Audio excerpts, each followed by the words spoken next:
April 9 2025 Donald Trump வந்து ஒரு பெரிய மாஸ்டர் ஸ்ட்ரோக் வச்சிருக்காரு. இதனால வேர்ல்டு எக்கனாமி எல்லாமே ஷாக் ஆகிட்டு, குறிப்பாக சைனா. இதுக்கு என்ன நான் டீட்டெயிலாகவே சொல்கிறேன். Let's break down. ஓகே, பார்க்கலாமா? ஆக்சுவலாக 90 டேஸ்க்கு வந்து பாஸ் பண்ணிட்டாங்க டேரிஃபை.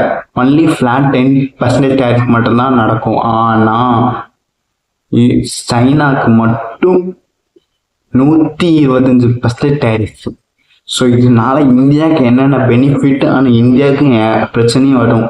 என்னென்னு டீட்டெயிலாக பார்க்கலாம் இந்த video. Okay, first of all வந்து ட்ரம்ப் வந்து ஓகே 90 டேஸ்க்கு வந்து பாஸ் பண்ணுறேன்னு சொல்லிட்டாரு.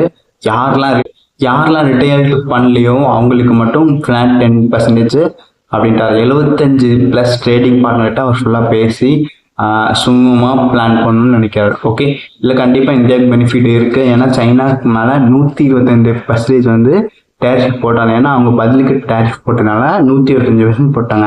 ஸோ சைனாவை ஃபுல்லாக ஐசோலேட் பண்ணிட்டாங்க. ஸோ இதனால இந்தியா வந்து அந்த கேப்பை ஃபில்லப் பண்ண கண்டிப்பாக உள்ள போகும். ஏன்னா சைனா வந்து 438 பில்லியன் வந்து லாஸ்ட் இயரில் மட்டும் யூஎஸ் மேலே எக்ஸ்போர்ட் பண்ணியிருக்காங்க. ஸோ அது 430 ஒரு 10% இந்தியாவுக்கு வந்தால் கூட 40 பில்லியன். ஆல்ரெடி இந்தியா கூட 44 பில்லியன் தான் சர்ப்ளஸில் இருக்குது அமெரிக்கா கூட. இந்த ஒரு 40 பில்லியன் நாடுக்குன்னா 80 டபுள் ஆகிடும். என்னோட எக்ஸ்போர்ட் வந்து யூஎஸ் மேலே டபுள் ஆகிடும். ஸோ இது ஒரு மிகப்பெரிய பெனிஃபிட் இருக்குது இந்தியாவுக்கு, ஒரு 10% கேப்சர் பண்ணால் கூட. ஆனால் இதில் இன்னொரு நெகட்டிவ் டைம் இருக்குது. ஏன்னா சைனா வந்து அங்கே வந்து யூஎஸ்ல வந்து எக்ஸ்போர்ட் பண்ணது கஷ்டமாக இருந்துச்சுன்னா இந்தியாவில் அவங்க வந்து நிறைய டம்ப் பண்ணுவாங்க. ஸோ அவங்க எல்லாத்தையும் சீப்பாக ரொம்ப விற்க ஆரம்பிப்பாங்க. ஸோ இந்தியன் மார்க்கெட்டுக்கு வந்து பயங்கர லோக்கலுக்கும் கொஞ்சம் கஷ்டமாக இருக்கும் கண்டிப்பாக. ஸோ இது குறிப்பிடத்தக்க விஷயம். ஸோ இங்கேயும் ப்ரெஷர் இருக்குது இந்தியாவில் லோக்கல் மேனுஃபேக்சருக்கும். ஓகே, ஸோ டொனால்ட் ட்ரம்ப் இந்த மூவால் சைனா ஃபுல்லாக ஐசோலேட் ஆயிடுச்சு. பாம்பா என்ன நடக்குன்னா, ஏன்னா நேற்று வந்து ஃபுல்லாகவே நெகட்டிவ் சென்டிமெண்ட் ஆச்சு, இன்னைக்கு ஃபுல்லாக பாசிட்டிவ் சென்டிமெண்ட் ஆகுது. சென்டிமெண்ட்டை மாறி ரொம்ப வாலிட்டி ஆகுது. ஸோ அதனால் நீங்கள் யாரும் ட்ரேடிங் பண்ணியிருந்தா கொஞ்சம் பார்த்து பாருங்கள். ஏன்னா ரொம்ப ரிஸ்க் இருக்குது. இதை கண்டிப்பாக சொல்லி ஆகணும்.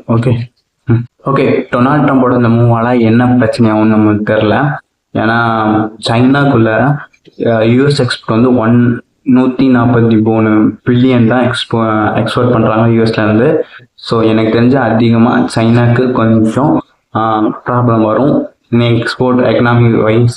பட் கம்பெனி வைஸில் வந்து யூஎஸ்க்கு கொஞ்சம் ப்ராப்ளம் தான் இருக்குது. பார்ப்போம் என்ன நடக்குன்னு. இது வந்து கிளியராக ட்ரம்ப் வந்து என்ன சொல்ல வர்றாருன்னு கிளியராக தெரியுது. அவங்களுக்கு அகெயின்ஸ்டாக போனால் அவர் என்ன மாதிரி ஐசோலேட் பண்ணுறாருன்னு கிளியராக தெரியுது. ஸோ ரொம்ப கீழே வரைக்கும் இறங்குறாரு. ஸோ இந்தியா கண்டிப்பாக ப்ரிப்பராக இருக்கணும், கொஞ்சம் ஸ்ட்ராங்காக இருக்கணும் அமெரிக்க கைன்ஸாக. ஸோ இல்லைன்னா நமக்கு கொஞ்சம் கஷ்டம்தான். ஓகே, இதுலேருந்து கிளியர் பிக்சர் என்ன தெரியுதா, அமெரிக்கா வந்து ஃபுல்லாகவே ஐசோலேட் பண்ணணும்னு நினைக்கிறாங்க. சைனா மார்க்கெட்லாம் பயங்கரமாக ப்ரெஷரில் இருக்கும். ஓகே, யூஎஸ்ல வந்து நாஸ்டாக் வந்து 12% அப் ஆயிருக்கு. இது வந்து லாஸ்ட் 24 வருஷத்தில் இதான் ஃபர்ஸ்ட் டைம் இவ்வளோ அப் ஆயிருக்கு. அதே மாதிரி SP 500 9% ஹீட் அப் ஆயிருக்கு.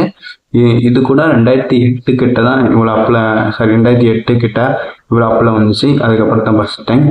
ஸோ இதுலேருந்து கிளியர் கட்டாக தெரியுது எவ்வளோ ப்ரெஷர் இருக்குது. ஓகே, மார்க்கெட்டில் குளோபல் மார்க்கெட்டில். ஸோ நம்ம வந்து கொஞ்சம் வெயிட் அண்ட் வாட்ச் தான் பண்ணணும் என்னை பொறுத்த வரைக்கும். பார்ப்போம். ஆக்சுவலாக இன்றைக்கி மார்க்கெட் லீவு இந்தியாவில். இல்லைனா இன்றைக்கி ஒரு மார்க்கெட் நல்ல அப்பில் ஓப்பன் ஆகிருக்கும். அப்பில் கொஞ்சம் பாசிட்டிவில் தான் இருந்திருக்கும். பட் இன்றைக்கி மார்க்கெட் வந்து லீவு. நாளைக்கு ஒரு நாள் தான். நாளைக்கு ஒரு நாள் எவ்வளோ ஆகும்னு பார்ப்போம்.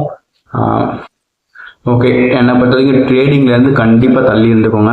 ஏன்னா அது ரொம்ப டேஞ்சர். எனக்கு இப்போதைக்கு மார்க்கெட் எங்கே போகணுமே யூகிக்க முடியல. பார்ப்போம். ஓகே, இன்னும் 90 டேஸ்க்கு அந்த அளவுக்கு பிரச்சனை இல்லை. ஸோ அதனால நம்ம வெயிட் அண்ட் வாட்ச் பண்ணிக்கலாம். ஓகே, இந்த வீடியோ பிடிச்சிருந்தா மறக்காமல் லைக் அண்ட் சப்ஸ்கிரைப் பண்ணிக்கோங்க.